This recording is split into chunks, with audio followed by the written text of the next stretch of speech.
What's really good? What's really good? What's really good? Welcome back to another Wednesday night live with the Sanchez Show. As always, I'm your host Eric Sanchez, aka Legend in Two Games.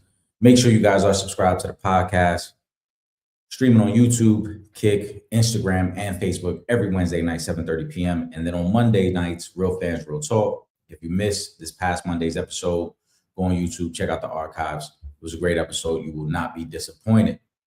So we got a lot of NBA stuff to get into tonight. We got second round of the draft tonight. We've got obviously reactions to the Giannis trade, Julius Randle going to Brooklyn, Austin Reeves' new contract, what that means. A lot going on, along with the draft last night, reactions to that, and then as we transition free agency starting next week. If you're not already, make sure you follow me across social media. Legend in Two Games, completely spelled that, as you can see there. Put up a brief interview we did with Combos Court this past week at Bowling for Peace. Gonna have Combos Court on probably next week as we get ready for NBA free agency. So you're not gonna want to miss that as well. Always a great episode when we got Combo on. And then later tonight, as always, my brother Will Gordon will be joining me for a segment we love to call the Opinionated Ones. Trip Young might be joining as well, so we're gonna get into some stuff. We're gonna get into some of these questions right now. Because the comment section is booming. Shout out to everybody in the comment section. I see you guys on YouTube, on Instagram. I see it buzzing right now, so I greatly appreciate that. So let's get to some stuff. This wasn't the first comment of the night. Kyrie, you had the honor of the first comment of the night, but I like this comment because I was going to start on this topic anyway. Henry the Man said, Darius Acuff goes to the Kings. Lou Williams says he doesn't trust the Kings to develop. Shout out to Henry. Lou Will is 1,000% right. And I agree with Lou Will. I feel the same exact way. I think there's a situation that unfortunately ACUF has landed somewhere that this is just an organization that does not do right by their players. It's an organization that does not develop their young players. Keep in mind, the Sacramento Kings, this is not the first time they've drafted a young guard, right? They had Tyreke Evans, who was Rookie of the Year at one point. They had De'Aaron Fox. They had Tyrese Halliburton. Now you get ACUF. Is he the most unique talent out of all those guys I mentioned? Maybe. He might be the best guard out of all those guys they've ever drafted. But there is no history, track record, anything that would indicate you can trust the Sacramento Kings with a young developing guard. And it was my worst case scenario for Darius Acuff. I talked about this on Monday. I did not want him to go there. I really hope that he would have went to Brooklyn or that he would have fell and landed to Dallas at 9. I thought Dallas would have been a great spot for him with a new head coach coming in, with Cooper Flag already there, and then kind of mentoring from Kyrie Irving, because I don't think Kyrie's going to be there beyond the trade deadline. So I thought that could have been a really good situation for him. The Kings have a little bit of talent, right? They've got some bonus, they've got Keegan Murray, but again, I don't trust anything that the Kings have going on as an organization. This really looks like Darius Acuff would probably be Rookie of the Year, or at least one of the elite candidates for Rookie of the Year. But it's a terrible situation. They're not going to win. There's no fundamental or foundation there at all in Sacramento. So I 1,000% agree, Henry. I don't like the landing spot for Darius Acuff. Lou Will is 1,000% correct. Squeeze said, did y'all see Isaiah Evans from Duke? I saw that, and I like Isaiah Evans too. Was all geared up, watch cost $3 million. He was the last player in the green room, didn't get drafted. That has to feel awful, right? He should be picked today, though. I think he will be picked today.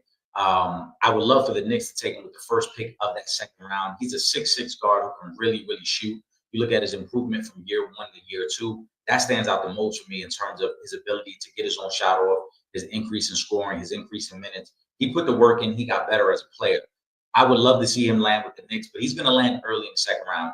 It's very rare that you can find a guy that can shoot the ball the way he can shoot the ball as a bigger guard. Again, a 6'6" guard, an off-ball guard. I don't want to say he's this type of player, but in terms of how he can be utilized, it could be similar to like Klay Thompson, a guy who's off the ball, who doesn't require a high usage rate, but can still be very, very effective. And I think early in his career, he'll probably be closer to like a Bones Highland, almost a heat check guy off the bench. You give him a few minutes, you give him the green light, and you kind of let him spark your second unit. But I love his game. I would love for the Knicks to pick him up. The Knicks are going to have to make some really tough decisions with their bench regardless. Is Landry Shamet coming back? Is Jordan Clarkson coming back? Is Jose Alvarado opting into his contract? So the Knicks have 3 questionable guards already. To add a young guy, I think could really be beneficial for the Knicks and their depth on their bench if they end up losing 2 or more of those guys. I think Landry Shamet is gone. I think Alvarado will opt back in. Clarkson is the wild card here. I think Clarkson could make more money on the open market. But I do think Jordan Clarkson really enjoyed his time in New York this year, and I wouldn't be surprised if he takes a 2-year deal close to the vet minimum to just stay in New York, because it does seem like he found a home, and him and Alvarado are really cool. So I wonder if he would do that. But I do think Shaman might be the odd man out in this scenario. I think Shaman is the one that's gone. And if that's the case, I would love for Isaiah Evans to be the young guy that they kind of groom off that bench. Shout out to Kyrie. Warriors got a great one in Yatel from Michigan. They did. But we know Steve Kerr don't know how to coach or play young studs like him. But the old Kerr has no choice but to play him and let him make mistakes. So I don't completely agree with that, Kyrie. And I thought yesterday on the telecast, they highlighted this. The younger guys they had brought in before were put in a very tough situation because the Warriors were still trying to compete for a championship. You look at when they brought in Wiseman, Kuminga, and even Moody, they were not allowed to make mistakes because the Warriors still felt like they had a championship window. And they did win a championship a couple of years ago, right? So is that all on Kerr, or is it the fact that maybe you kind of have these two battling entities of we want to play the young guys, we want to give them chances to make mistakes, we want to give them run on the court, but we still want to cater to our veterans who expect to win. And there's a certain expectation there. With Yaxel, I think it's different. He's an older rookie. This guy's going to be 24 by the start of the season. He's got a lot of playing experience. So I think his IQ for the game and where he's at as a player is completely different than some of those other younger guys who were 18, 19 years old coming into a system and they were expected to pick it up quick and win. Also, Yaxel, remember, played at Michigan. Dusty May, who I know I saw the questions about him, we're going to get into him later, runs a pro-style system there. So he knows what to expect. He's going to come in kind of with no ego and just saying, hey, where can I help out? Where can I be effective with the Warriors? So I think this is a little different than some of the previous situations, Kyrie. I know we've gotten on Kerr about Kuminga. I know that's been a big talking point. But again, you look at the timeline of when those guys came to Golden State and where the Warriors were expected to be. It was tough to develop guys and still be a championship contender. It's tough to allow guys to make the mistakes and get them the minutes when you're still trying to play for a championship. So I think that was a very tough situation for Kuminga and Wiseman to be in, and even Moody, who's still there. Yaxel, I think, walks into a much different situation. This is an older Warrior team. The expectations are not there. I also think that they're trying to get away from some of the workload that Steph, that Jimmy, and Draymond are going to have to handle this year. So Yaxel, you might see as the season goes on, his minutes progress even more, and he becomes a bigger part of their team. Kyrie said, I think a lot of these players getting bad advice and leaving school, like they lottery or first round picks, and they fall to the second round, go back to school and get better. I think for some guys that is the case. Shout out to Kyrie on that. I think for some guys it is truly the case, but it's also a matter of you got to strike where you're hot. And if you've got buzz right now, if you've got NBA scouts right now telling you, hey, you can be a first round pick, it's tough to walk away from that. It really is. Some of these guys really do peak their freshman year. It's not always their fault. Sometimes they're not taught the game the right way. Sometimes they're not in systems that really put them in position to develop. But if you're told you're going to be a lottery pick or at least a late first round pick, how do you not enter the draft? There are too many variables that could affect your future if you don't enter the draft. I think Kyrie's, I don't know how old you are, but one of the biggest, I guess, examples of this, go back and look at Felipe Lopez. Felipe Lopez at the time was viewed as the Dominican Michael Jordan. Felipe Lopez was the premier two guard coming out of New York City. And Felipe Lopez had an opportunity to leave St. John's after his rookie year. He averaged 28 games in St. John's. He didn't want to leave. He had got advice, go into the draft, because that was right after Kevin Garnett had gone lottery out of high school. And Kevin Garnett and Felipe Lopez were in the same high school class. So he knew physically and skill-wise, I can match up. If this guy who I was playing in high school when we played in all these showcase games is going lottery, I can probably go lottery as well. But he took advice on the flip side where people said, no, go back to school, polish your game. He suffered a devastating injury his second year. He never was really the same. He ended up doing 4 years at St. John's. He does get drafted. He was a second-round pick when the Minnesota Timberwolves, ironically, he ends up going to Minnesota when Kevin Garnett was there. But his career was never the same after that. He took the advice to go back, and he didn't leave when he was hot. When everybody was on him, when everybody was talking about him, he would have been a lottery pick after his freshman year in St. John's. He went back. He was a part of some good St. John's teams. He played with Ron Artest. Eric Barkley was over there as well, I believe, at that time. But he had some good guys around him in St. John's, but the injury held him back, and it affected where he got drafted, and it really affected his career in the NBA. Because again, it took him 3 years to leave, or 4 years to leave college. He left after year one. So that part played against him. And then he wasn't the same player. The explosiveness wasn't the same. Squeeze says, Eric, the Knicks have the first pick of the second round. Should they take Henry, Vassir of UNC, or Evans? I said it earlier, Squeeze. I don't know if you saw it. I said take Evans. I love Evans' game. Will, once you set up, give me the thumbs up, bro.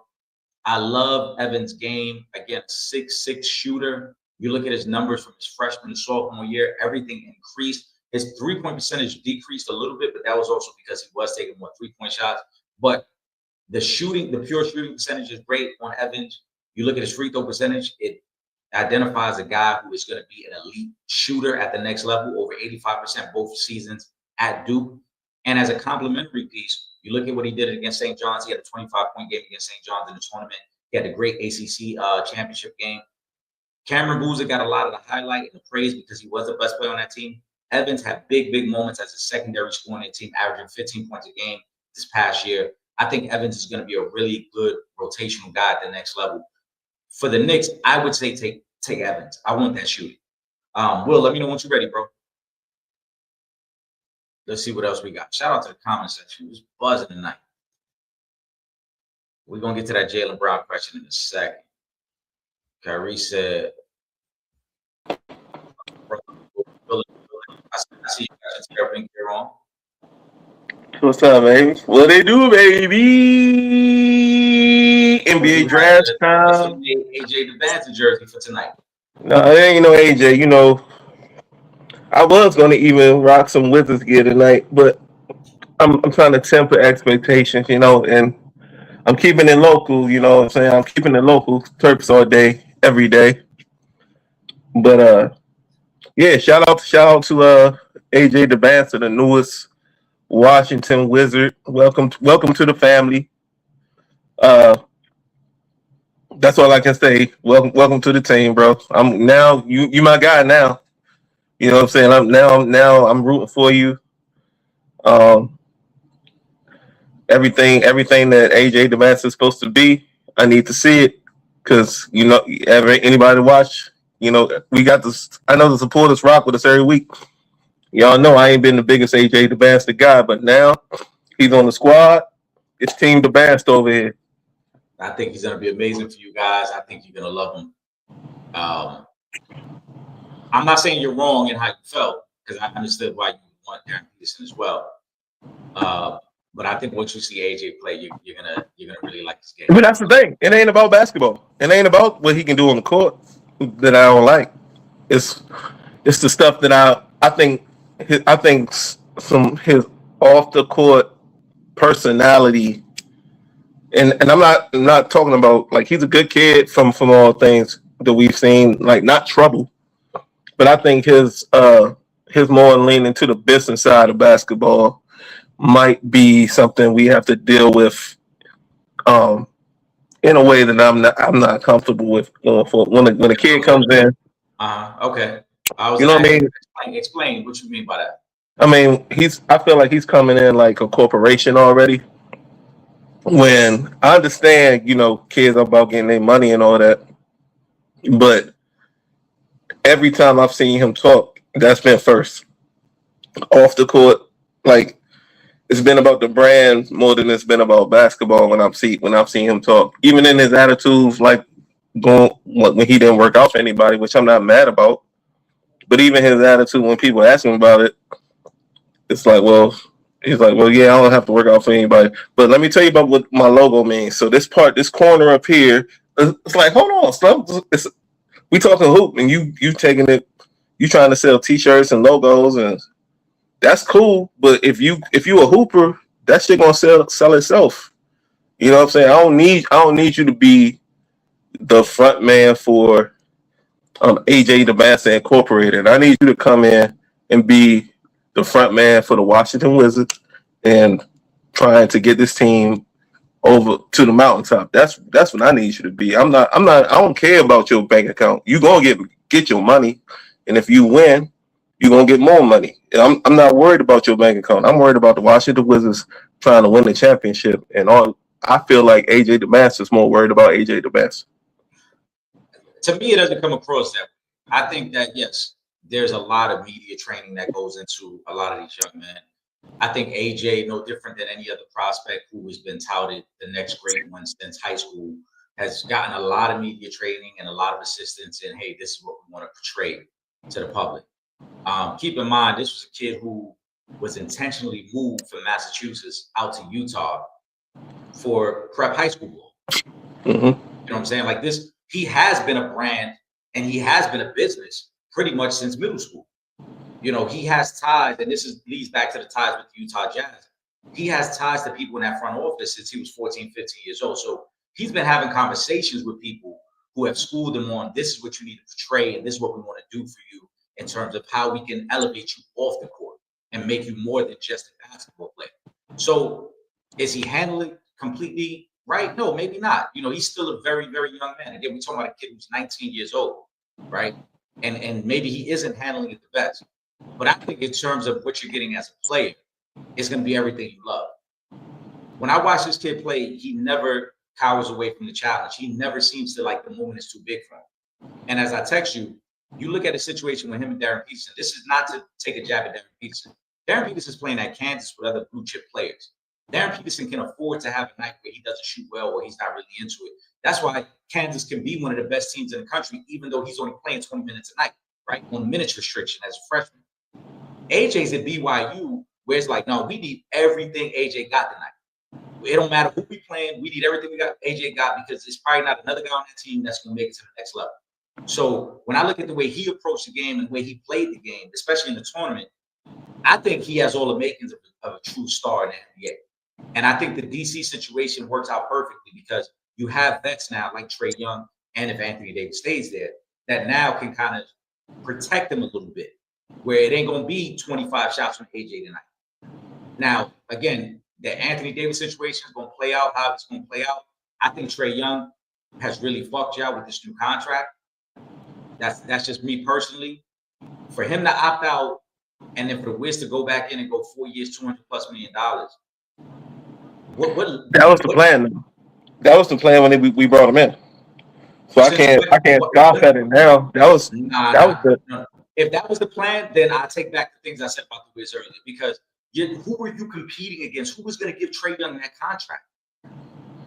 Nobody was giving him 4 years, 200-something million. Now, if you guys would have said, hey, look, we'll give you 2 years at $100 million at the average salary that you want, I would have understood that. But now you've set the precedent. You know what's going to happen with Rich Paul. AD is going to play hardball and win his new contract. And if y'all give AD his new contract, y'all kill all flexibility y'all have with this roster now. See, that's why I don't factor in Anthony Davis in any of the Wizards' future plans, because he's been asking for the extension since he got here. We're not giving it to him. He ain't getting it. He ain't getting that from us. I've said multiple times he won't be here past the trade deadline, and I think he'll be gone way before that. He's right now, like all these pictures you see online, the Wizards' potential start. Nah, that ain't gonna be. Anthony Davis will not play more than 25 games for this team. There's no way. There's no way. This has the potential to be a sneaky good team this year. When you look at the landscape of the East, you add in the young players with those two vets. I think the Wiz had a real potential to be a sneaky good team this year. And I think this contract situation with Trae Young and what now AD is about to do is going to derail some of the things y'all doing. Now, I still like the young core. I still like the young guys. I just wish that you guys wouldn't have caved so quickly for Trae Young. I feel like I think that's an anticipatory move because we know AD's out of here. So once AD's out of here, I still feel like Trae Young fucked y'all. Trae Young waited to 2 days before free agency started to say, all right, I'm out now. If the plan was, like you said, if all along it was, hey, we're going to give you the extension, then let's just work this out ahead of time. Let's just go ahead and work it out. Let's come to a number that makes sense for both parties and move on. And he could have easily opted in and then just said, and we'll give you 2 years on the back end of that. I don't know. I think that move shows me even more that Anthony Davis is not part of the plans for the future. Going forward. And I have no problem with that. When we got him, I was like, okay, he's going to be a future trade chip. Like I never was telling nobody to go out and get an Anthony Davis Wizards jersey. I mean, I wouldn't tell nobody that. Like, Anthony Davis has no loyalties to no organization because Rich Paul is his agent. I mean, we saw they snaked the Pelicans, did they not? Yeah. He wanted out of it, they snaked them, so we knew that already. I'm not saying that. I felt like we talked about it. I thought the way the Wiz handled their cap space last year, along with, we knew they were tanking. I thought it was done massively. To be able to get 2 veterans knowing, hey, we're probably going to have a top 3 pick anyway. Let's just get these 2 potential all-stars now, bring in the young boy, and before you know it, now we're probably a 4 or 5 seed in the East. Because realistically, with everything that's going on in Boston right now, and we're going to get to Miami in a second, a lot of uncertainty with the Pacers. Do the Pistons have enough? Are the Cavs going to be able to run it back? There's a real possibility that the Wiz could have been like the 5th or 6th seed in the East next year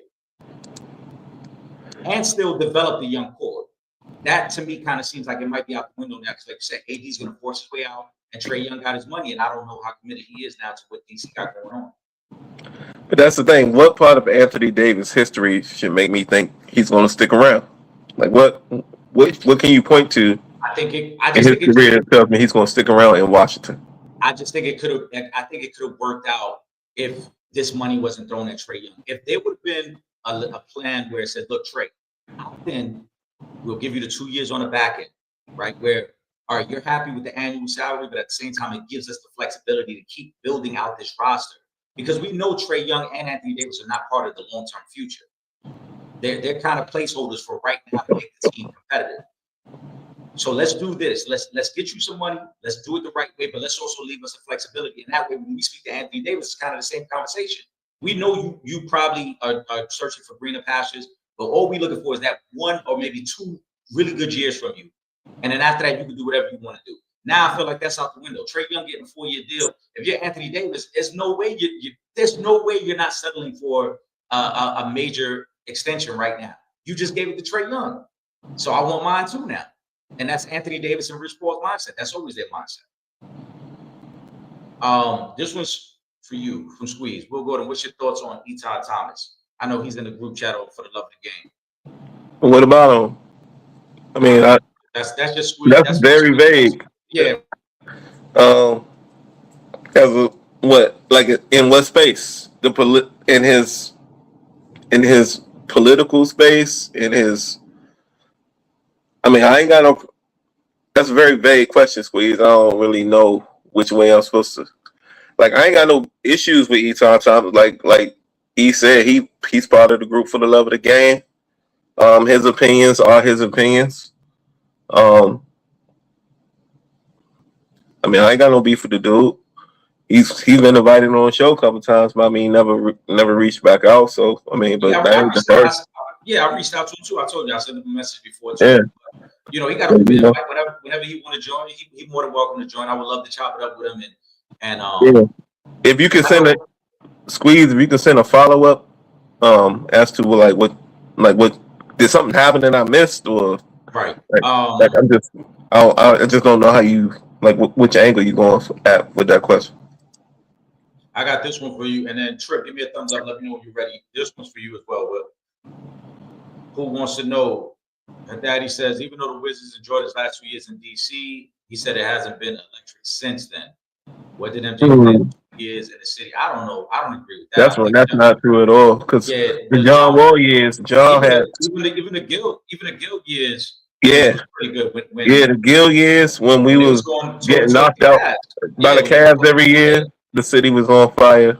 The city was behind. That's the thing about Washington basketball is when we get a star and that star is hooping, they are behind that star 1,000%.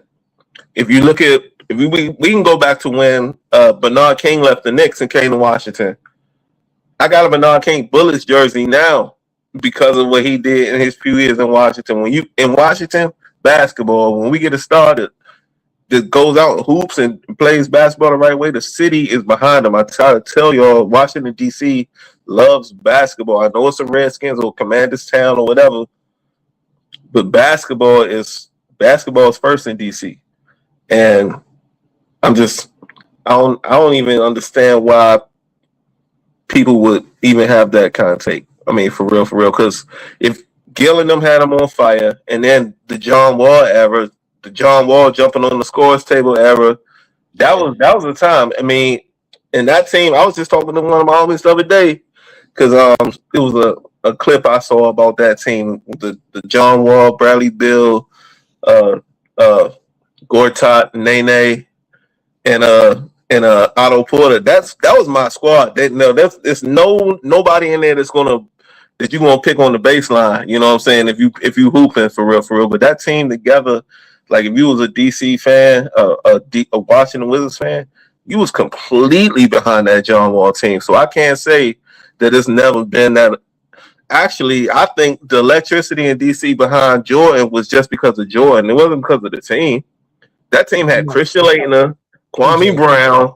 I mean, that team was absolute garbage. Electricity was in the building when John Wall and them was in there.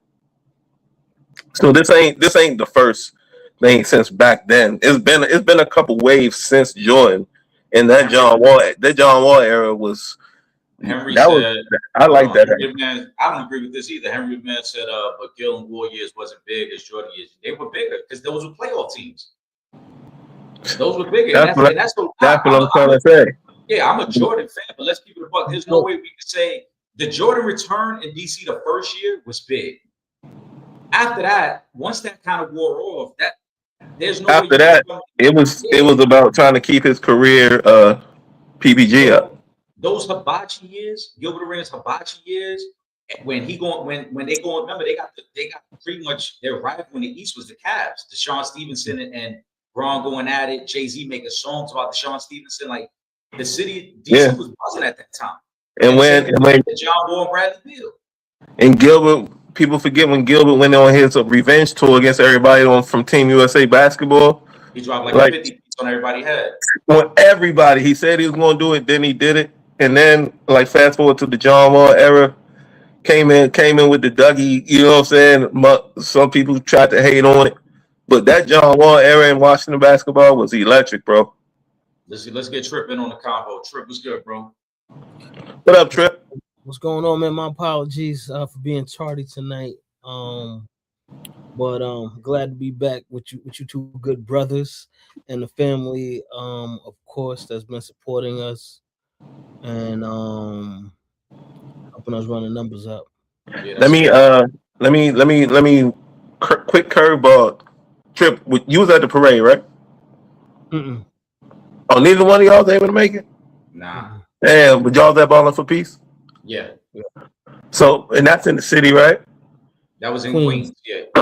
Okay. What was the vibe like? What was, just from my personal question, like what was the vibe like in the city, in New York, around the boroughs, coming off that high of winning a championship after all those years? It was still a crazy buzz. I had a couple of my people that was out at the parade, so I saw the videos, I saw the pictures. It was from what my overall feeling on it, and from what everybody said, it probably was like the most unifying moment in the city, where you just, you know what I'm saying, like everybody, you have Nick gear everywhere. It probably was the most polite New Yorkers have been to each other in God knows how long. But even when we was at Baldwin Beach, you still saw a lot of people with their Nick gear on, hats, shirts, jerseys. So it's a crazy buzz, I think, still going on in the city to this day. And it's going to carry over into the start of next season, because right now, you know, the Knicks, it's not just the end of the drought, as I've said before. The Knicks are New York's team. In New York, you could be a Yankee fan, you could be a Met fan, you could be a Giant fan, you could be a Jet fan, you could be a Ranger fan, you could be an Islander fan. But if you love basketball, the Knicks are your team. You know, aside from the 15 Nets fans that scattered somewhere throughout New York City, it's all Knicks. Yeah, and you know, I didn't make it to the parade. The man tried to hold me down and keep me obligated to my civic duties in court. But Man. yeah, but I'm still in the city though, so you know what I mean. Church is in Manhattan. Plus, I'm in the Bronx. So it's not an energy around the garden. It's an energy around the whole five boroughs. If that makes sense to you guys. So everywhere, like the whole last week when you went outside, you either saw someone wearing Knicks colors and gear or Puerto Rican colors and gear. That was all you saw in the city. Now, since the festival is past, now it's still big Nick energy in the city. That carried over into Bowling for Peace. Oh, that shit. Big Nick Um, energy. Shout out to MRG because he closed out Bowling for Peace with the one of the New York anthems of the summer. He gonna be rocking out with us soon, as well. But yeah, the energy is crazy in here. Everybody is together. See, it don't honestly, it don't matter what's the sport. When the city win a championship, the people gonna get behind that and they gonna support that because one thing about New York is we all about winning. Like we want to win. You know what I'm saying? No matter what area it's in, New York wants to win. New York wants to be number one. And the fact that New York hasn't got the job done in men's professional basketball in 53 years, it just made that moment so much more special for the city. And yeah, the vibe is just crazy. Except for that, simpleton that stole the damn Knicks garbage can, and I'm glad she got Oh, fired that's too man. for We're doing not some. gonna shine Oh, no. I saw that. She dumped the trash out. Listen, we're not going. Hold on. We're not even gonna shine no light on that dumbass shit. Yeah, It's no, stupid. I I'm But just saw that. I'm just let's glad just Yeah. keep because it. I know, but let's just listen. Let's just keep it moving, man. We're not even going because then we're gonna get somebody in the comment section. What happened? What? Now we ain't gonna Yeah. talk about that. Shout out to y'all. Shout out to the traffic lights worker. Yeah, right. mhm, Listen, Shout shout. out to her. I This was seen the an first interview time with her yesterday. I was I like, what? seen that, bro. We're yeah, not gonna listen. We're not even going down Shout that out. rabbit hole, bro. We're not even going down that rabbit hole, bro. Yo, wow. Yo, wow. We're not. Shout out to Kyrie. This was the first comment of the night, man. Giannis traded to the Heat. Y'all had a few days to take it in. Pause. So in the East, they got to be top 3 or 4, right? Depending on what they add. Trip, I'm gonna let you go first, man. let me just say this before I answer this question. Y'all know that we from New York. Y'all gotta watch how y'all phrasing these questions, man. We don't need to be saying pause, reading every you guys said that. Love y'all, you know what I'm saying? But we from New York. Y'all gotta remember that. We from New York. We spoke about this, we got into this on Monday before the trade actually happened. And one of the things that Eric and I was saying was that one, we both kind of agreed that for Giannis, if he was gonna win a championship, the best place would have been Minnesota. But out of Boston and Miami, we both felt like Boston would have put him in a better situation to win a championship because you still have Jason Tatum there, and they have shooters and guys that play defense surrounding Giannis. The Miami Heat, yeah, you bringing over Giannis, but you also, what I'm saying, depleted a lot of your depth on the roster. You don't have Tyler Hero anymore, so now who's gonna run the offense for you guys? And nothing against Bam, no disrespect to Bam, but he's not the superstar where you pair him up and you like, all right, we got a big two, because he's more of a defensive big. Even though I know he scores, I think he's at like 19, 20 a game, but he's more of a defensive player. He's not a really looked at as a two-way outside of his 82-point game anomaly. But outside of that, they really don't have much else now. So now you got to really kind of build this team up. But if we're just talking about the roster as is right now, playing is where I see them at. Will, what you think, man? fill out that roster. It's going to be a lot of money that they can spend outside of Bam. And I mean, people chase the cap all the time. It's going to be money outside of Giannis and Bam. And I was looking at free agents that they could possibly fill the roster with. There's a couple guys out there that could actually get some things going, and not, like Tripp said, play in maybe 8 if Giannis is motivated and healthy. But I mean, I don't think they think they're going to be in the Eastern Conference Finals this year. I think after getting a roster put together this year and then going forward in 27, 28, I think it's more their goal. But I mean, this is a team, and then Pat Riley is getting older. Is he losing his fastball? That's yet to be seen. But this is a team or an organization that got to the Eastern Conference Finals with Bam and Jimmy. They went to 2 NBA finals. Oh, sorry. Yeah, okay. With Bam and Jimmy. They also had that. That's the best players. They what? They also had that depth too when they went to the finals. That's why I'm saying maybe after. I'm not saying it for this year, but after they're going to get players. It's not like guys aren't going to come to Miami. Yeah. And then going forward after this season, 27, 28, that could be like I'm not going to poo-poo anything that's going on in Miami because they've shown over the years that they can compete with stars, with generational stars. And that's actually the only time Pat Riley teams have ever competed was with generational stars. Are we calling Giannis generational? Yeah. Because if you go back to the Lakers. Who do you win championships with? Magic or Kareem? Yeah, I mean, you go to Miami. We ain't even got to go to LeBron and the Beatles. Right, but he didn't put together the Lakers roster, so I don't. Not to say he don't deserve credit. But no, I'm saying when he was part of winning championships, It was generational talent involved, and Giannis is that, but he's old too. But Giannis is a generational talent. Yeah. I think I 1,000% agree with you, though, Will. I think this move. A lot of people are making it about this season, and I don't think this move is about this season because it's not the cap and where they're at with the cap is not going to allow them to be that competitive this year. I think this move is rooted in trying to make a bigger move next year. Giannis will be 32 this season.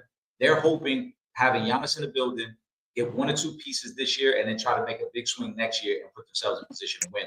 Because to your point, Tripp, depth is what's going to win in the NBA now. The reason we have so much parity in the NBA is we talk about 8 different champions in 8 years, no back-to-back teams. Teams are no longer building around a big 3.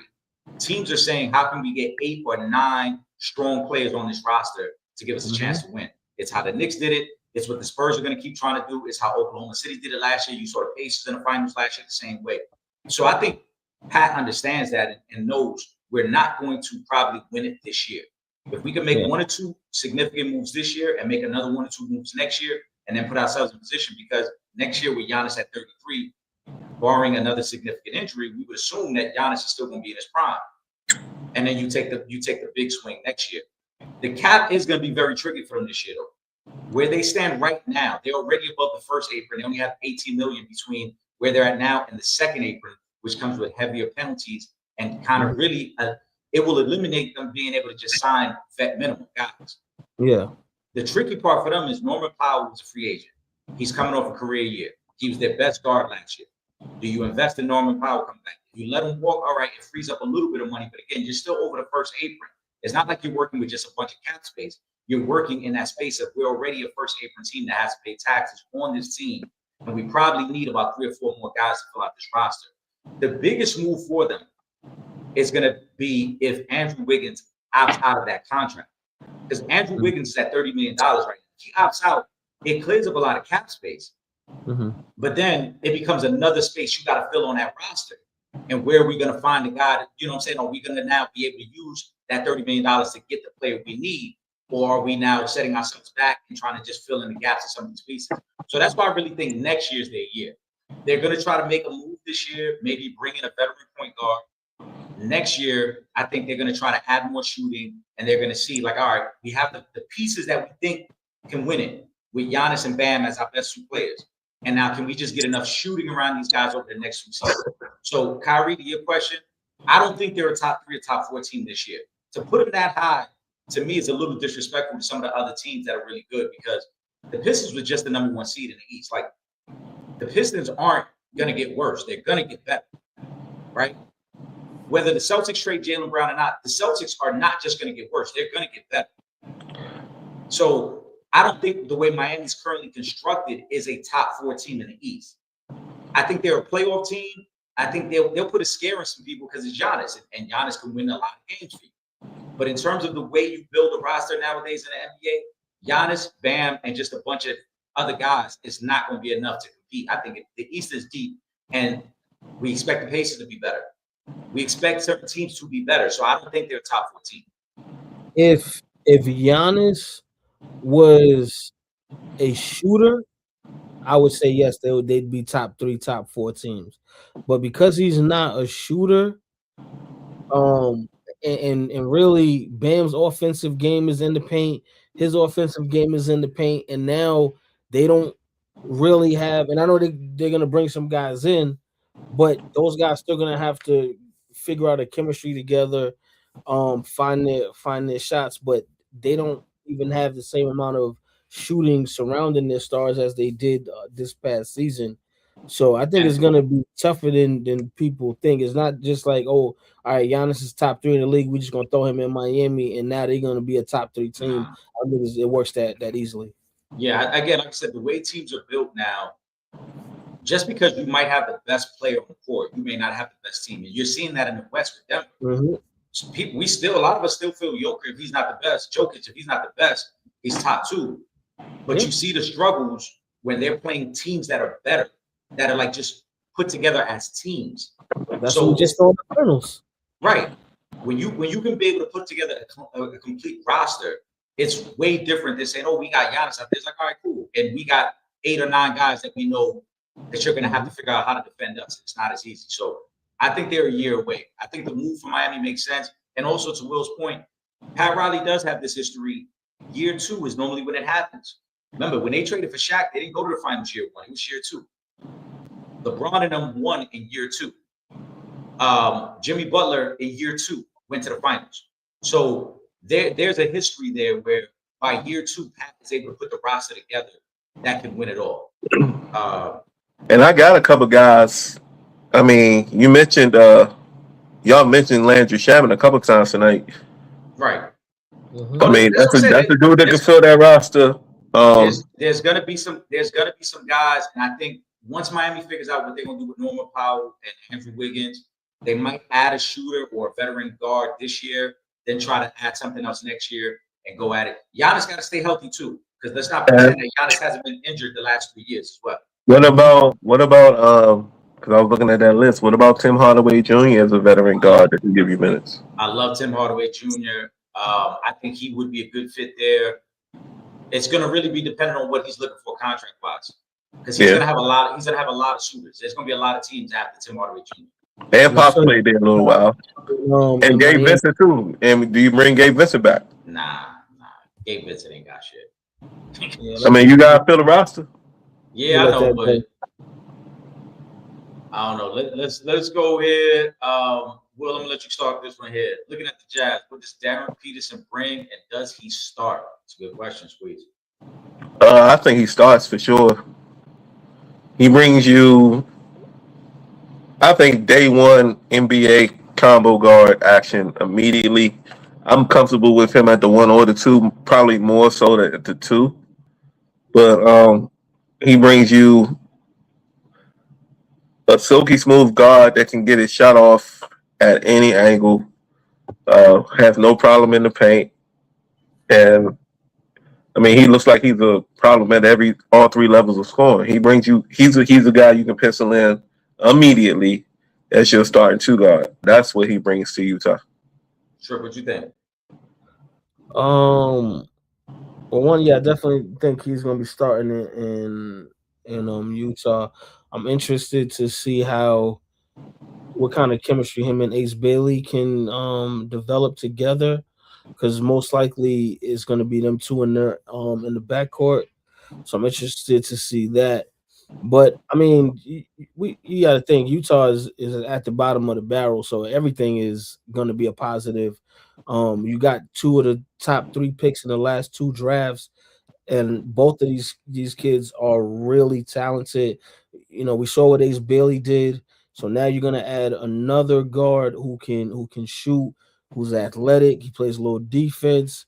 You know, Utah is they're gonna be young, but I think they're gonna start trending upwards towards the middle. You know, to the 3/4 of the season, they're gonna start trending up. Utah won 22 games last year, something like that, 20, 22 games. The intrigue with me with Peterson there is they got so many young guys. I think Peterson is very skilled. Mm-hmm. How are they going to utilize Peterson early? Because when you look at their roster, they had 3 guys last year that averaged over 20 points a game. So they had some guys who can get you a bucket. Laurie Marketing averaged over 20, Keontae George averaged over 20, Jaren Jackson, who they brought over from Memphis, averaged over 20. So they got guys. Now, is Darren Peterson the best guy? Maybe. Maybe he is the best guy. Maybe he is the one guy who can get his offense more than others. The real intrigue and the struggle is going to be how do you create an offense? Because with so many young guys, everybody is looking for their shot. And there is no veteran presence here to kind of wheel everybody in and say, all right, let's run an offense. Let's get you these shots. So it's possible maybe to start the season, Peterson maybe comes off the bench just so he can get a little bit more of a green light and have it and run his own show. And then as the season goes on, maybe he transitions into a starter. I don't think there'd be anything wrong with that. Keep in mind, you see how good Dylan Harper was. Dylan Harper came off the bench for the Spurs. Yeah. You know what I'm saying? You look back, Will Hardy, who's got ties to the Celtics, they did that with Tatum and Brown. When they both were drafted, they came off the bench to start their rookie year. Mm-hmm. So it's possible Peterson comes off the bench and then becomes a starter. You was gonna say something, Will? Yeah, I couldn't think of Keontae George's name. That's why I'm glad you brought it up. I don't like. I disagree with you on that part, Trip. I think Keontae George is part of that starting backcourt, and they slide Ace to the 3. Like I see George, Bailey, Peterson, and then Marketing and JJ holding it down in the paint. I mean, that's not bad. No, it's You know actually what I'm saying? not. It's a really good young starting 5. Like I It's said, young. It's young. right? It's young. Yeah, The and they can do a challenge point forward too. So the challenge is going to be again getting shots because you got 3 guys already who are averaging 20 points a game, and Ace Bailey, who was again their prize rookie last year, he averaged 13. You look at the shot chart; he was taking significantly less shots than those other guys. Now Darren Peterson falls into that spot now, right? Is Darren Peterson going to be the guy who's like, all right, since you're the low man on total pole, we're going to kind of get everybody else offense going first, or are they going to run it through him? And that's why I would not be surprised if you start the season with Peterson coming off the bench and allow him to get more shots and kind of run the second unit. And then once he gets comfortable with everything, all right, now let's transition you into the starting lineup. But to start the season, it's going to be choppy because it's going to be like, yo, who's taking these shots? Who's running this offense? So, yeah. but I think overall, Utah is trending in the right direction. I think And one Danny of those Ainge, move. my bad, Trip. But No, I'm saying I think one of those bigs is going to get moved though. I agree because they still got to figure out what they're going to do with Walker Kessler, who's their backup big, and if they bring him back, and it does open up the opportunity that you just trade Laurie Marketing. I was kind of surprised. I'm surprised Golden State hasn't pushed harder to get Laurie Marketing. They've been tied in for like 3 years now. I thought yesterday would have been a perfect opportunity. They draft Yaxu out of Michigan, but I really thought they would have tried to take the 11th pick and something else and maybe try to go get Laurie Marketing. and I don't like that pick, by the way. That Yasu, what's his name? Oh, the kid from Yaxu Michigan. Lindenberg. You know who he screams to me? Is this kid? He was a beast in the tournament. It was Darren something a few years ago. He went like in the top 3. The Knicks might have drafted him actually, but he went in the top 3 or 4 in the draft maybe 10 years ago. Dang, I'll talk amongst yourselves. I'll figure out who this dude was. Derek something? Derek. I'll figure out who it was, but he reminds me a lot of him. He was a beast in the tournament, and then he came to the league and was getting pushed around. Shout out to Juan. I don't know. You let us know what you think. I'll figure it out. I'll figure out who he was. Shout out to Juan. He said, I think the Bulls are headed in the right direction, drafting Caleb Wilson. And didn't they get some players in the trade a few days ago? So they got Nick Claxton in that trade that ultimately landed Julius Randle in Brooklyn.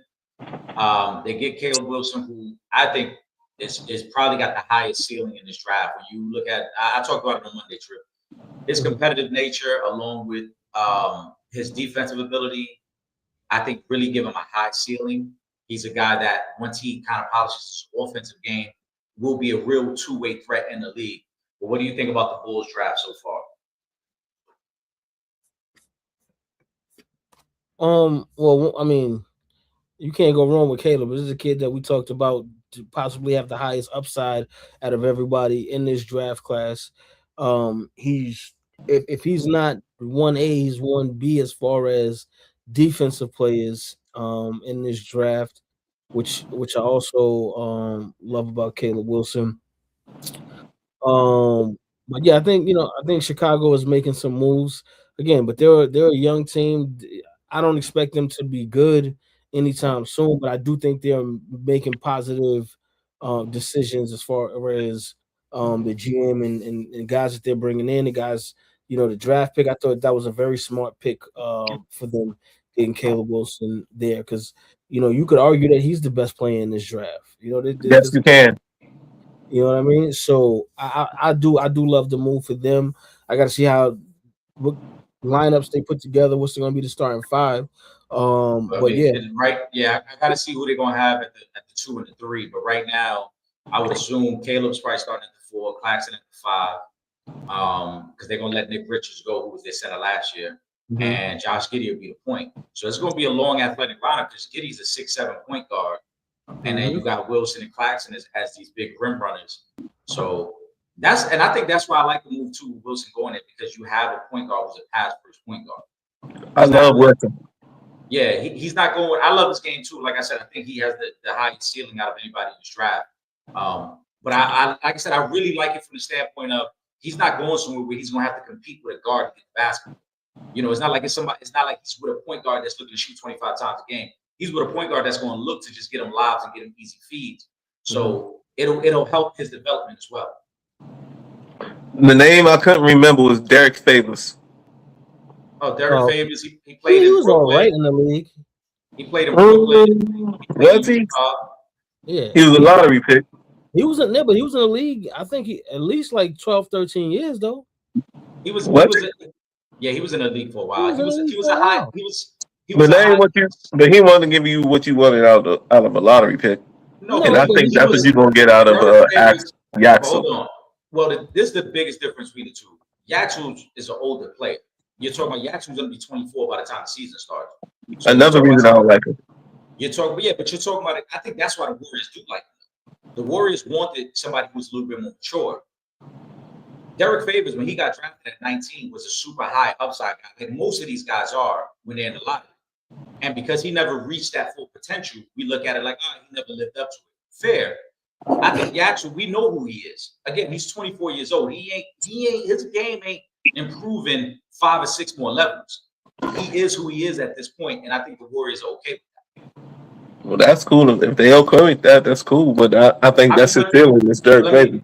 Let me ask you a question though. At number 11, where would you have preferred them to go to? That kid that everybody's talking about is gonna. Oh, that kid that went to the. Did he go to the Lakers? Or everybody saying he's gonna go to the. Who went to the Lakers late last night? Cameron Carr. Carr. That's one player. I don't know. Again, I don't know if a young guard fits what the Warriors are trying to do right now because you already got the veteran guards and Steph and Jimmy. So Cameron Carr ain't gonna get much playing time. See, I feel like that's so short-sighted when we talk about what is the team trying to do right now because the NBA is so fluid. It's like, all right, what are you trying to do right now? But that might be you might be going a whole different direction in a year.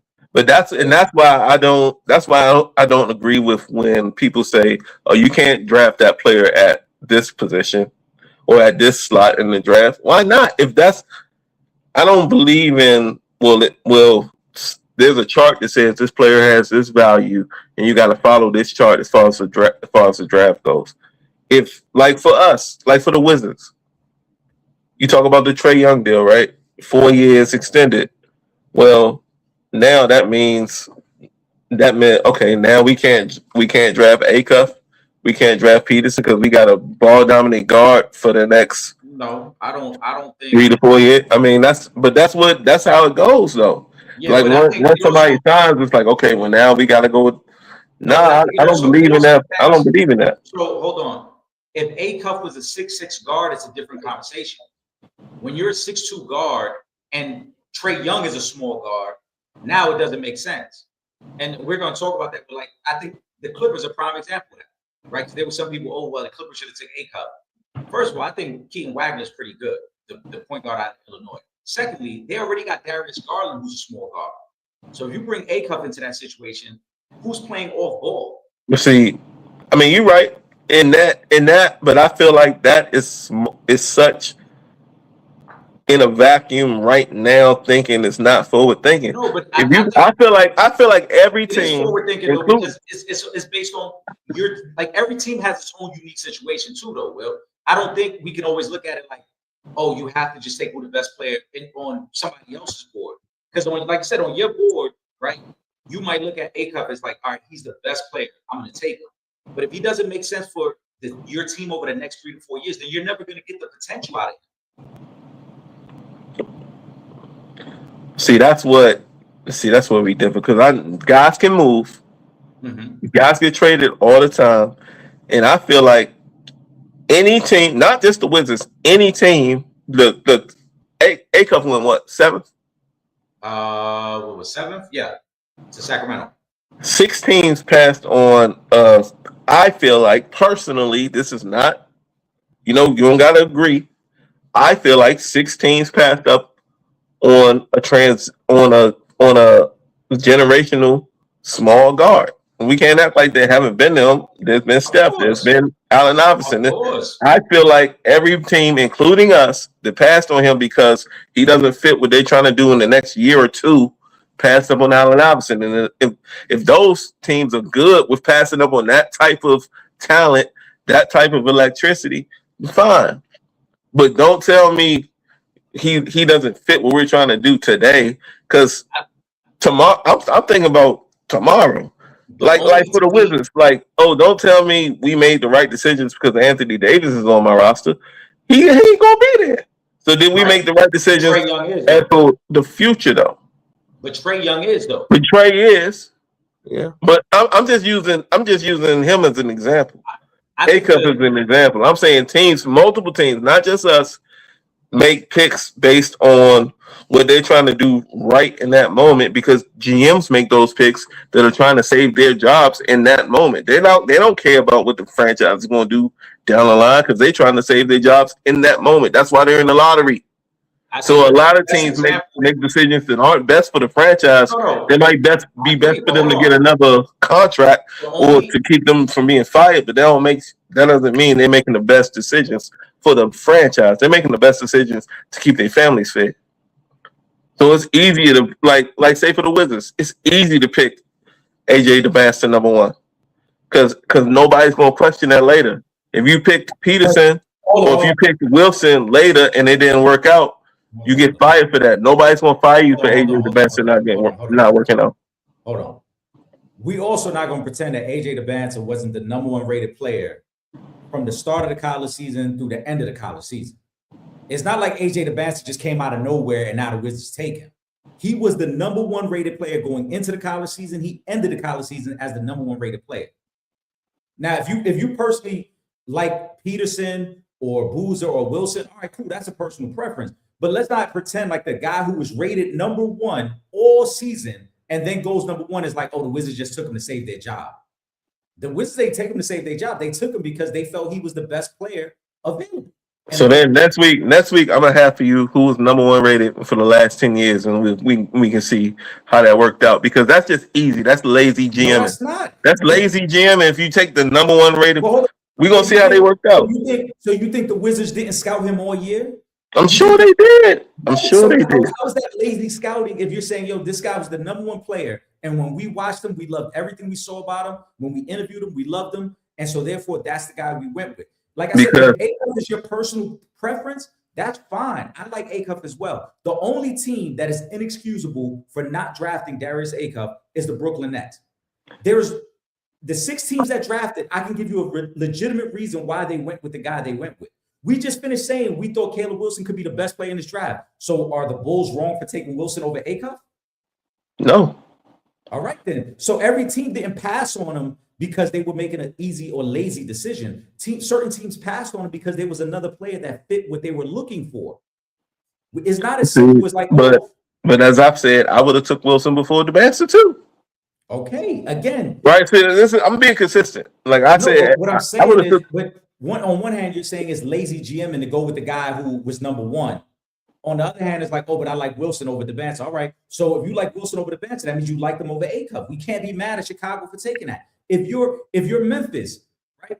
Could you realistically say we're going to build our team out over the next 5 years with Acuff and John Morant? Who the hell is playing on ball? They both point guards. They both need the ball to be successful. So in Memphis, would it make sense for Acuff? Probably not.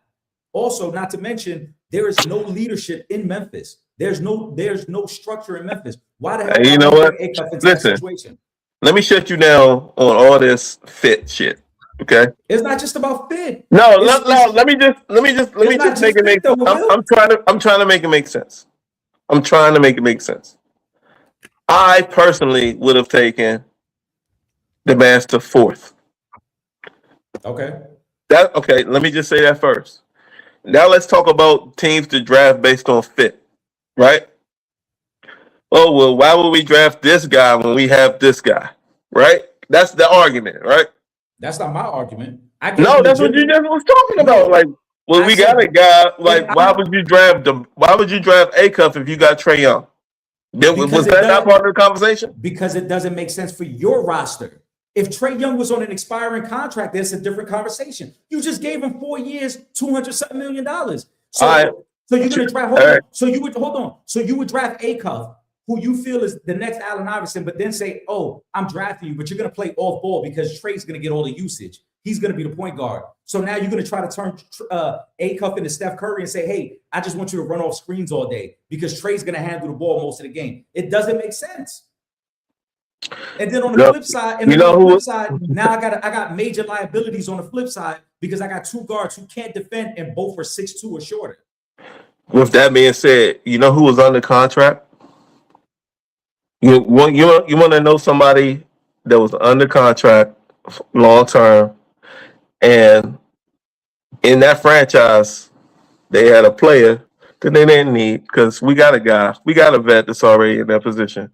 Go back and ask the Portland Trail Blazers if they would like to go back and take Michael Jordan over Sam fucking Bowie. Of course. But they had Clyde Drexler. We had Clyde. Well, hold on. Hold up. We had Clyde though, right? I will say this though. At that time, it was a big man league. Right. So it is a little bit more understandable. It's player for player was what we talking about. Position for position. Even still, big man league, so it was more likely that they would have taken the big man over a smaller guard. Even if they had drafted Mike, one of their development is going to get stunted. And guess what? Who cares when you're drafting a better player than who you already got? When you're trying to build a team, Will, it's not about, oh, I'm in love with this one guy, so I'm going to do everything for this one guy. It's about building out a team. If the Wizards wanted Acuff, then don't give Trae Young the extension and just draft Acuff. They didn't want him. I wanted him.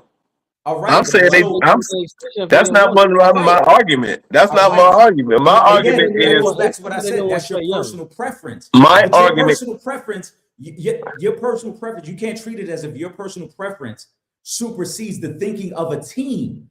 If I've got a small guard already, I'm gonna pass on a 6'9" generational forward who can do everything, who can score at all 3 levels. Okay, so if I've got a 6'7" guard already, I'm gonna pass on Sam Bowie, who was good at the time. But we already got a guard. Fuck this Michael kid. I never said fuck Michael.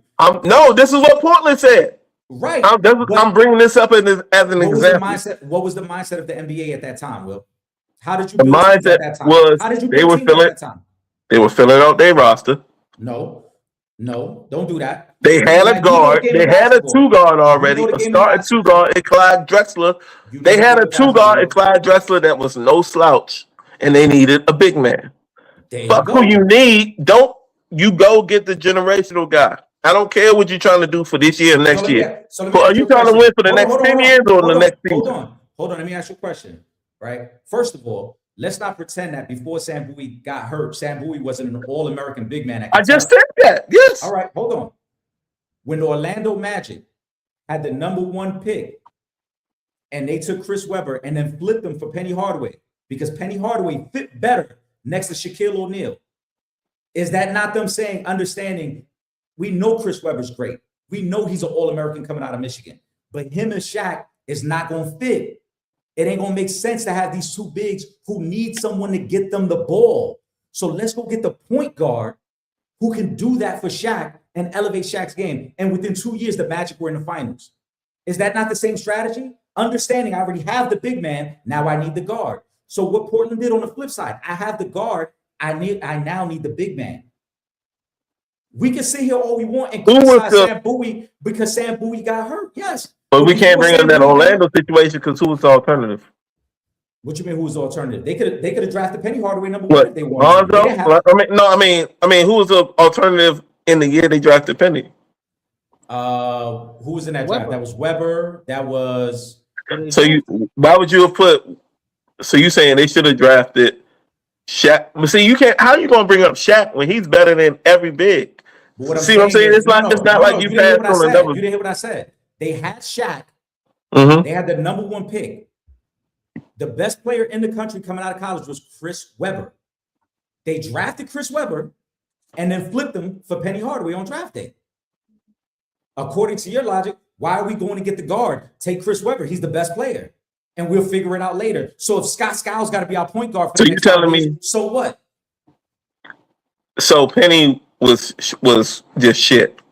No. Penny who's the #2 player? No, but it was a swap.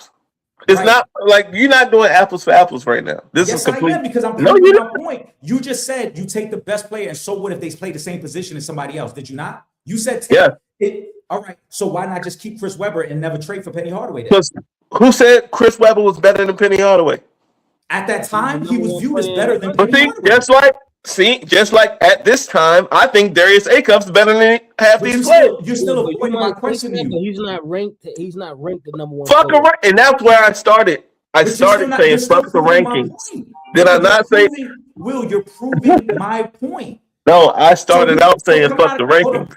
Coming out of college, did you think Chris Webber was better than Penny Hardaway? Yes. Okay, so because I didn't see Memphis like that. I saw Michigan like that. All right. Yeah, but my point was Webber was better or Penny was better? He said Webber. Okay. Because I didn't see Memphis like that. I saw Michigan like that. The Fab Five. So come on, let's talk about it. Let's talk about it. The Fab Five, everybody thought of that. You just proved my point. Teams will analyze a player and say, all right, this is what fits with what we have. This is what can elevate us. Would Webber and Shaq work? Maybe. We don't know. And then but ultimately, did it make sense to go, let's go get the guard who can do everything and get our big man involved? That way Shaq doesn't have to work as hard. He's got the point guard that can get him involved. Every franchise, no matter the sport, if you draft based on fit and not based on the best player, you're fucking up. That's just my opinion. That's just my opinion. That is not completely true, Will, because there's plenty. Well, it's my opinion. It's my opinion. All right, but like I said, opinion. See it down there. I gave you an example that went against your opinion. Like I said, it all depends on what you're doing with the players. We can say all we want. Oh yeah, you gotta take this guy over that guy. All right, cool. But does it make sense for what you're trying to build out? Because what you're building, like you said, isn't just this year. It's over the course of the next 4 or 5 years while I have you on that rookie deal. So do I love Acuff? Yes. But you can't tell me it would have made sense to have him play next to Trae Young when Trae Young is a ball-dominant guard and Acuff is going to have to play off the ball. I'm saying I don't make if I see a guy that I think is going to be him, I'm not making moves based off who's on my roster right now what they're making right now. I don't give a fuck about none of that because guys move all the time. Okay. Contracts can be moved all the time. I never thought Bradley Beal's contract could be traded. We got rid of his I'm willing to contract. put a bookmark on this episode. And when we speak about the NBA in December, I want to see how you talk about AJ Debantadin. Because when you consistently watch him play, you're gonna feel completely different about it. Shout out to Kyrie. I hope so. I hope. I'm not rooting against him. Shout out to Kyrie. This trip, I'm gonna let you start this one right here. Reeves signs 4-year, $185 million deal. Can the Lakers be contenders building around Luka and Reeves, both non-defenders? Probably. When did they do that? That was today. That got announced today. Oh damn. The million, probably not. Because I mean, even if Braun leaves, let's just say there's no dominant defensive big man really, or just all around good big man that they could really bring in at this point that's going to change things. So I don't think so. What you think, Will? I actually thought, I didn't know he got signed. He was on my list of players that maybe Miami would try to go poach. But I mean, at this point, I think you got to bring him back. Like, what's your alternative? What have you done? What did you do in the draft? I did like that kid Carr. From what I've heard, that's a nice little addition. But what are you going to be able to do in free agency? You got to keep somebody. And Reeves has been he's shown you that he can be a player when LeBron's not in the lineup. So I can, and he's not going to be in the lineup going forward. Or is he? Is LeBron re-signing with the Lakers? I mean, that's really or is he going to Miami? I mean, this is going to be the defining signing because with him and Pat Riley kiss and make up. No, I don't think Pat is going that direction. And in terms of roster construction, like we said, that would make absolutely no sense. They need more shooting. Yeah. They need a point guard too. And LeBron, well, this stage of his career, I'm telling you, LeBron being an effective point guard. So LeBron going to run point, and who's spotting up to give the floor spacing? You can find guys. I'm telling you. You're gonna have Giannis and Bam. You're gonna have Giannis and Bam clogging up the lane while Braun is waiting for a pick. Well, you can find guys. I'm just telling you.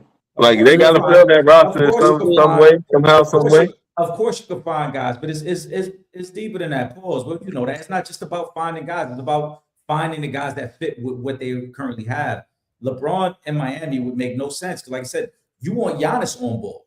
Giannis is expecting to be at the top of the key with the ball in his hands, not waiting for Braun to decide what he want to do with the offense. So who you gonna have run point? Is old boy in Houston available? That was hurt all year. Van Fleet, if he opts out. Oh, but he got to opt out. See. Yeah. Now, if he opted out, that actually wouldn't be bad if Miami could get him. I think he moves the needle a lot for that team. I mean, he's the floor general. If they get, I mean, it all depends on how much money they're gonna have. Like I said, the bigger issue for Miami is gonna be what's gonna happen with Norman Powell and Andrew Wiggins. If Wiggins opts in and they give Powell that money, I mean, even if they give Powell $15 million a year, that leaves them very little room to sign anybody else. Yeah. Where are they picking tonight? In the second round, I gotta check.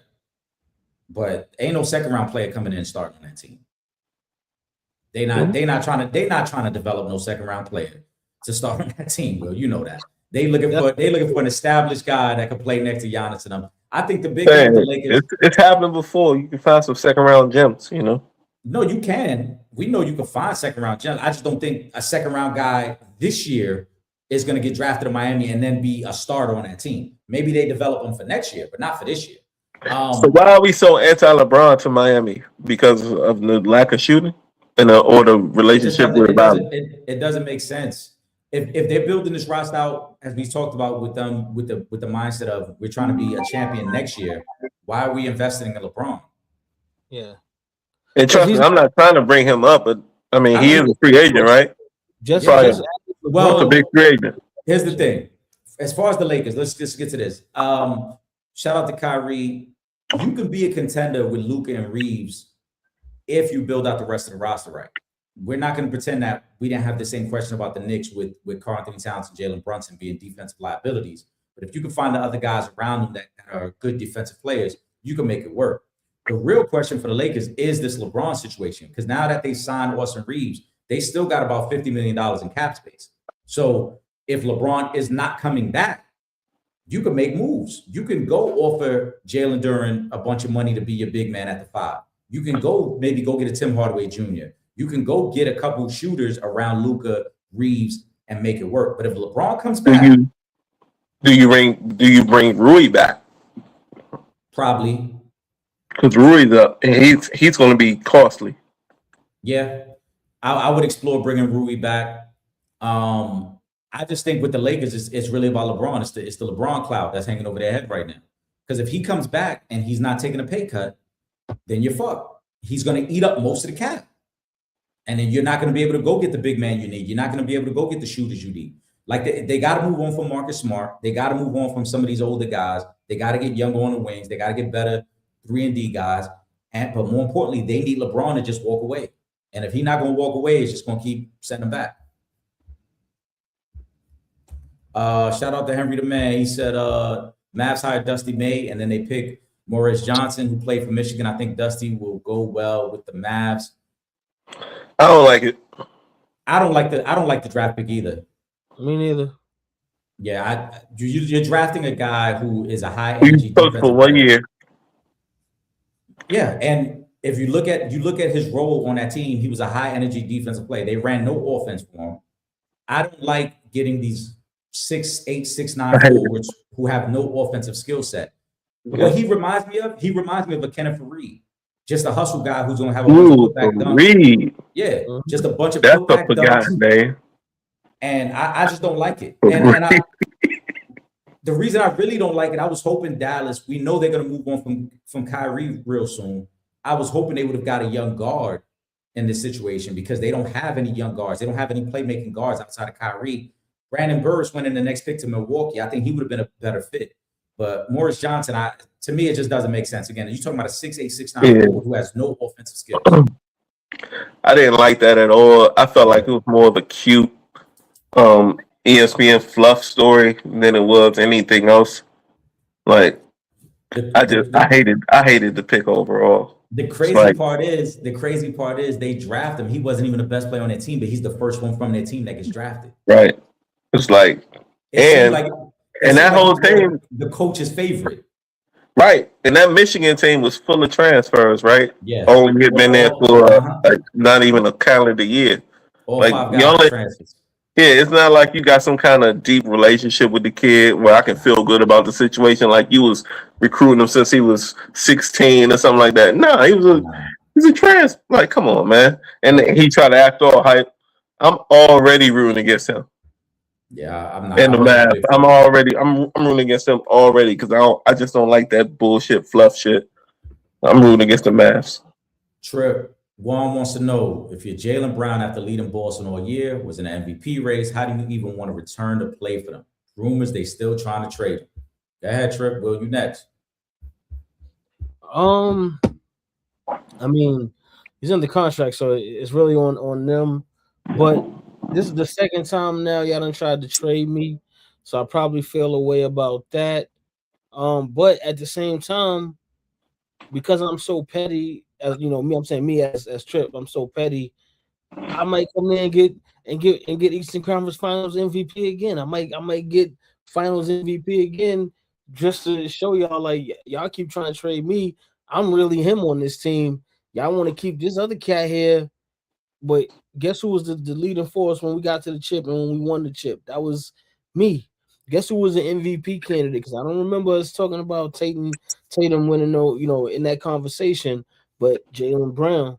So I might just be extra petty and just keep on, get back to winning and just show cats. But either way, if he does want to get up out of there, I would like to see Jaylen Brown as the guy on the team. I mean, we did see it this year, but I'm saying on another team. What you think, Will? See, this is the slippery slope that teams play when they think shit's sweet. Boston was dangling pause Jalen Brown out here like he's a bum, first of all. Like he's like, all right, who wants to take him? Anybody? Well, For what? hold on, dude. I don't know if they would put him out there like he was a bum. I mean, they was trying to put him in a deal for Giannis. I mean, all right. Let me Let's retract. let's not make it They, seem all like right, let me say this. Let me rephrase it. They were not treating him with the respect of a befitting of a Finals champion. MVP. Befitting of a champion. Yes, of a somebody that's won a championship for you and a Finals MVP. He was not given that respect. He was treated like he was a throwaway, in my opinion. I mean, you're getting a good player back for him when you're trying to get Giannis, but You're getting a great player back. yeah, but in all of that, it's like like so. What were we? It's like you a simp ass boyfriend at this point. Like what were we? You know? I want to play devil's advocate though, because I do agree. If I'm Jaylen Brown, I agree with you and Trip. Like I'm pissed off, right? I've given this franchise 10 years, won a championship here, helped lead this team to 2 finals, been to a bunch of Eastern Conference finals. He was the finals MVP. When Tatum went down, I threw the team on my back, right? And led us to the second best record in the East. On the flip side, though, just playing devil's advocate, if you're the GM, and in this case, Brad Stevens, isn't it your job to try to explore any trade that could be made? And let's not forget, there was already we talked about this before. Some of the things that was said in the offseason made it seem like maybe Jaylen Brown didn't want to be there anymore either. Mm-hmm. Like, let's not overlook that part. Like with Jaylen Brown, it's like, for me, you're a beast on the court. You've spoken up when I needed players to speak up, and I appreciate you doing that. Like, for your activism cannot go ignored, and you speak for the people. And on the court, you play the game the right way in every way that I measure. So salute to you for the way you play basketball, and salute to you, Jaylen Brown, for the way you showed up for the people outside of basketball in situations and this bigger than basketball. But what I don't like is now, I don't know who's leaned you this way, but all this punk ass posting you've been doing, bro. That's why I said let me play devil's advocate, because if you're Brad Stevens, they see the Twitch streams, they see what's going on, right? This is where the disconnect happens. That's why I wanted to lead with praise, because I've had nothing but praise for Jaylen Brown.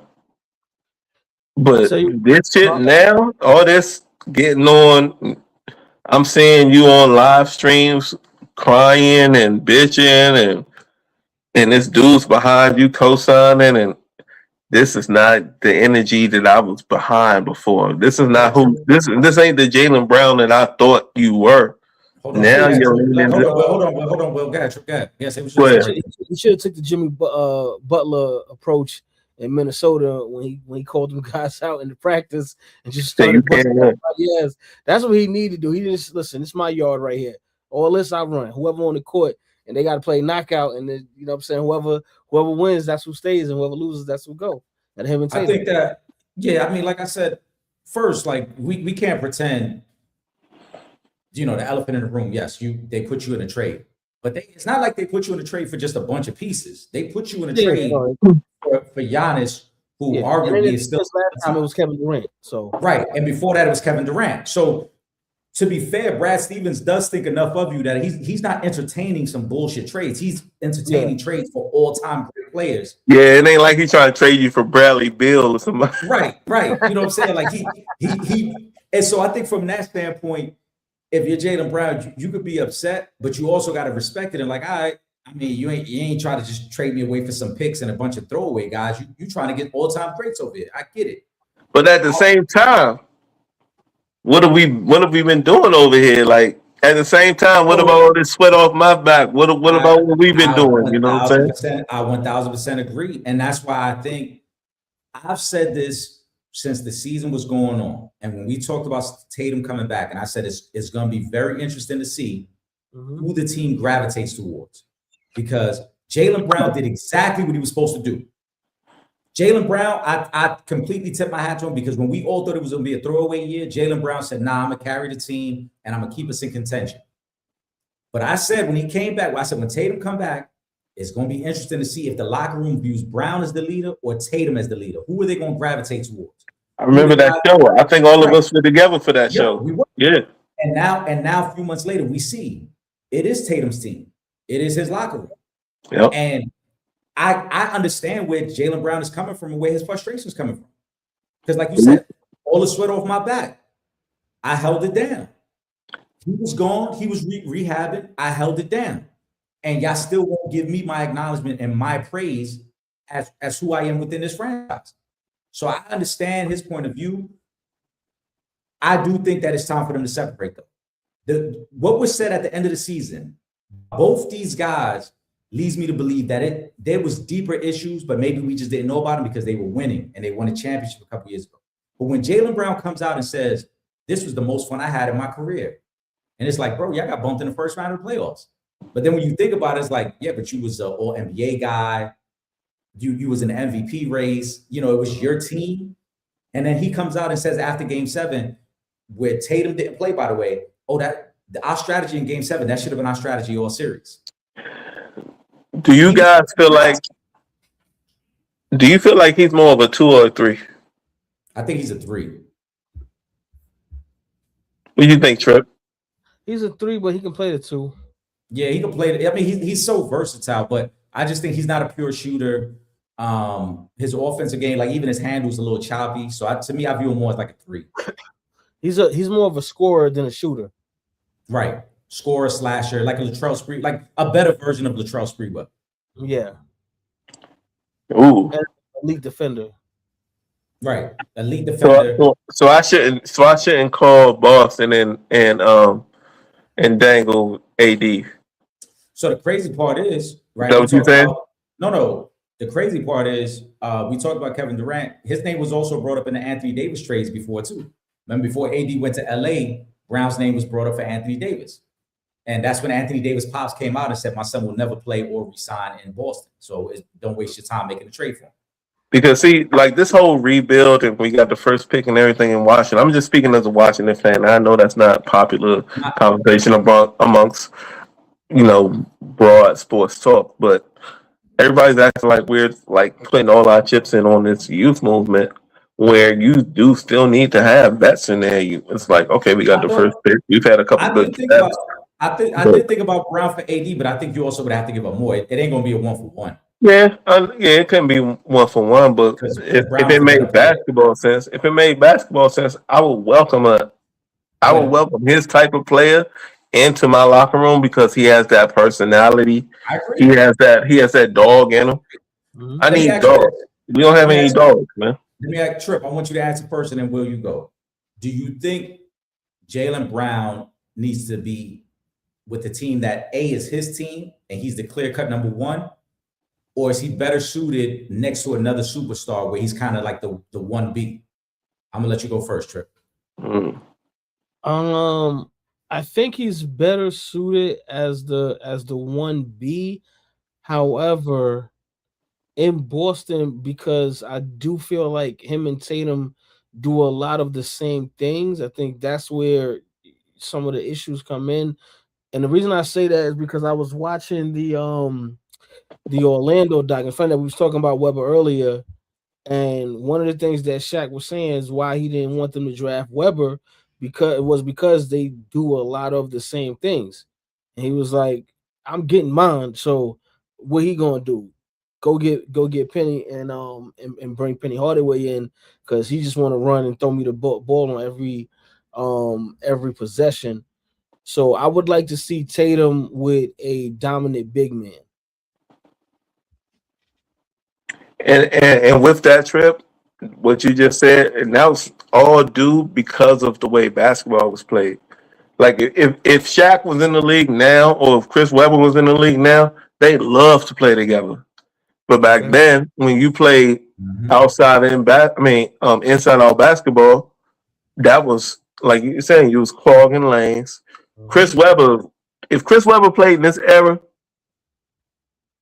because he could shoot it, he can run the floor, he can handle the ball, he can do everything that these bigs are doing now. But that wasn't basketball then.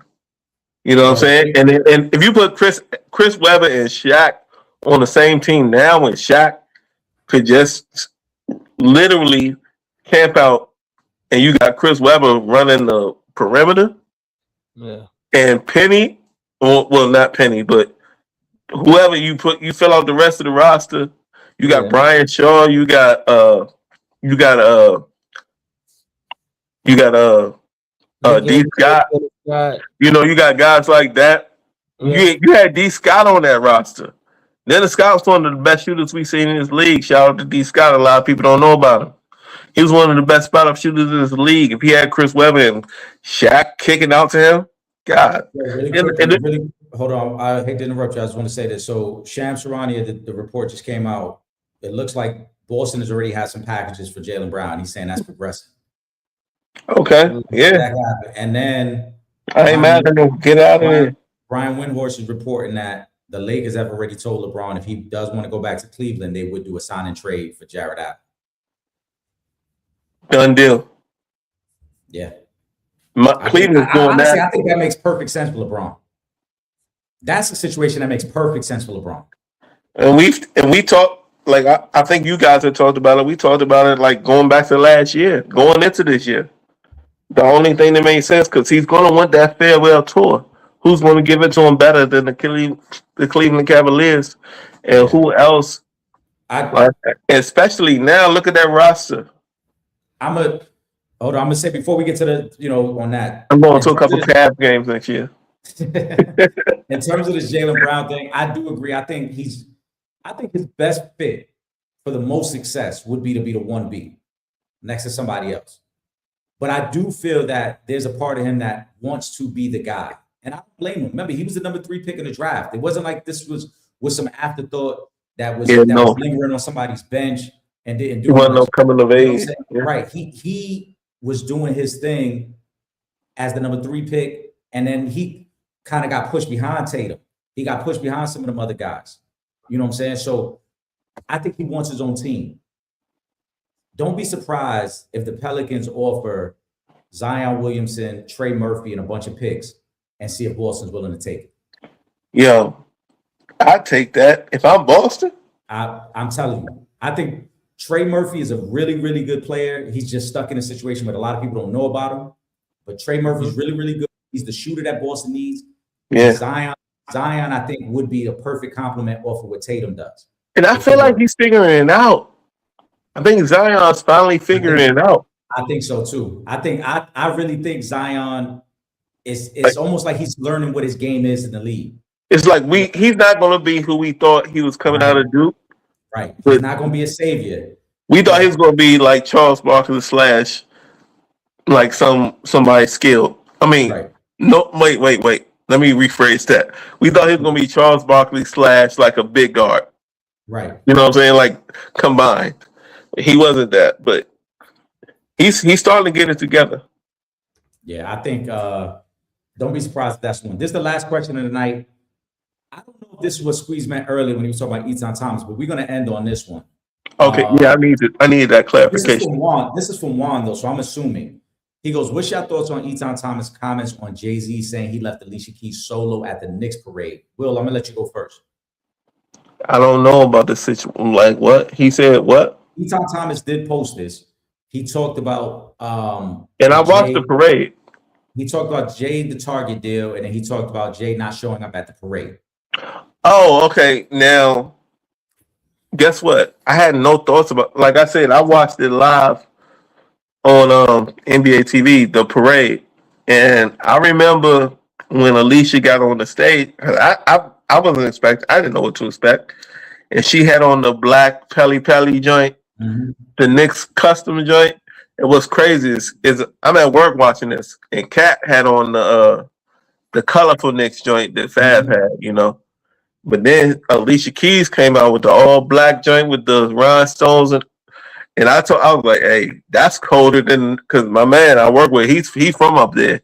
He a Knicks fan. I was like, that jacket right there is colder than the joint Cat had on. And we rocking out to Alicia Keys. Like we turning up at work, we rocking out. Guess what we never thought about the whole time? And he a Knicks fan, diehard, and I'm just a fan of basketball and music and Jay-Z. Guess what we never thought about the whole time? That Jay-Z wasn't there. He was with a customer at the time. I was like, hey, yo, Alicia Keys right now live doing the New York joint. We watching it on the 88-inch. I mean, the 98-inch. We like, you know what I'm saying? It was a vibe. Neither one of us were worried about Jay-Z being there. So, like, why is that an issue? Like, is Jay-Z the man? Is he Mondami? Like, why do we need Jay-Z up there in that moment? In that moment, why? I'm not a New Yorker, but I enjoyed the moment, and in that moment, I didn't think about Jay-Z at all. Trip. So, a couple things. You know, first and foremost, you're damned if you do, you're damned if you don't. Yep.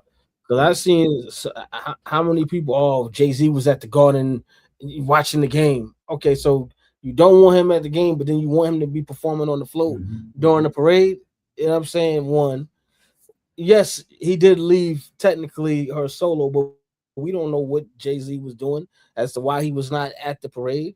Because I'm sure Jay-Z found out when the parade was going to be like everybody else. So if he had something else to do, right? If he had prior engagements, yeah, like come on, like we're not gonna do that. I mean, we know this is the I Hate Jay-Z club, where anytime we that's something about Jay-Z, we gonna say it.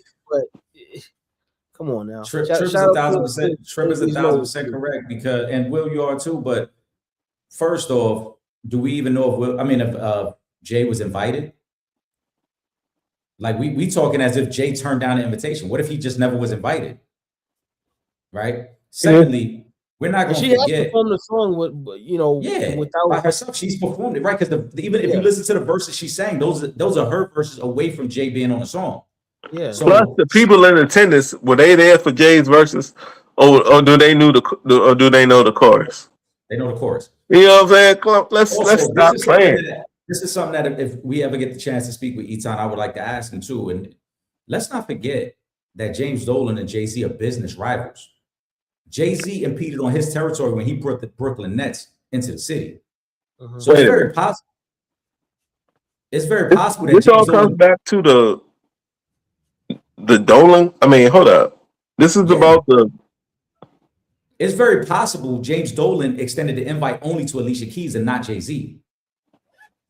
So this is what Etan was talking about? I don't know. He like, said, hold on.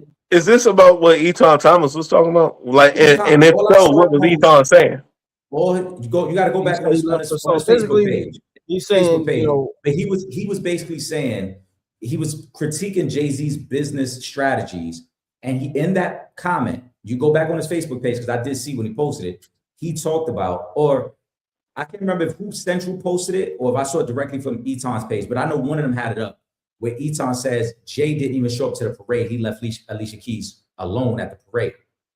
My initial thought was, one, how do we even know Jay-Z got an invite? Two, to Tripp's point, how do we know Jay-Z didn't have a prior engagement? The Knicks won the finals on a Saturday. Mondami announced we're going to do the parade Thursday. What we think? Jay-Z just been sitting around his house waiting to get invited to the parade? And three, just so I can wait for the parade. Yeah. And three, I watched the performance. It was excellent.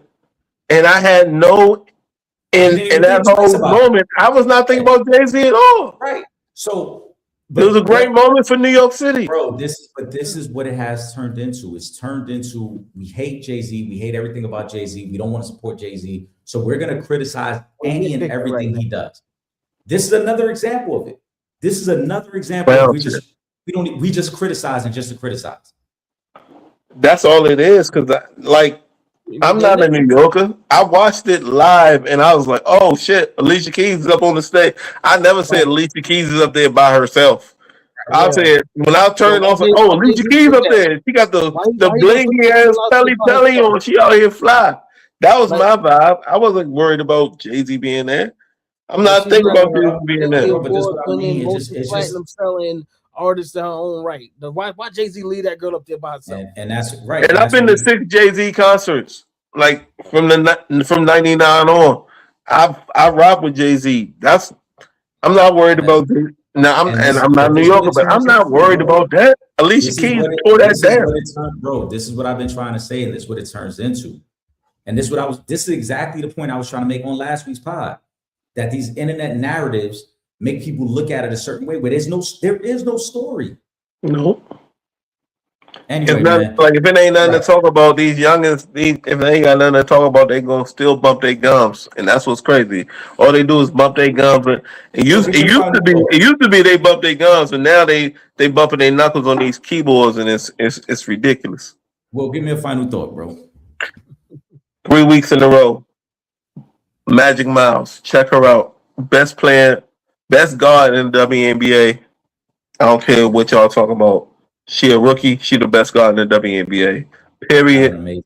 That was an amazing. Minnesota Lynx, Magic Mouse. She been here before. She different. Trip, give me a final thought, bro. Man, I just want to say thank you to all the supporters and shout out to my brothers, man. Listen, Trip being very humble, so that's why it always requires me to talk extra shit. Let me pull up. Let me put my pen. Let's get right. People that may not understand the dynamic. My brother Trip is a very humble guy. He's not gonna pop his shit like I'm gonna pop it. Pause. But Jesus, we just passed 100 streams, man. 100,000 streams. 100,000 streams, man. Oh wow, that's dope. So when you consider that we only record once or twice a week, we ain't got no major platform backing us, ain't no major cosigns. That's just truly out the mud. That's people fucking with us, fucking with the energy. We appreciate it. We're gonna keep rocking with y'all. Make sure you guys are subscribed to Real Fans Real Talk and the Sanchez Show. As we get into the summertime and the news cycle gets a little slow, Will and I are gonna come up with content and topics, and we're gonna integrate some new things into the show. And it's gonna be love. But the comment section, as y'all seen tonight, man, the comment section was buzzing. We've been recording for an hour and 40 minutes, and we had comments throughout the night. Shout out to everybody on YouTube, Facebook, Instagram, Kick. I saw people on the Instagram live. I appreciate it. We definitely appreciate all the love, man. So make sure you guys are subscribed. You see the social media handles. Make sure you are following us across all social media platforms. We're back on Monday night, 7 p.m. Then next Wednesday, 7:30 p.m.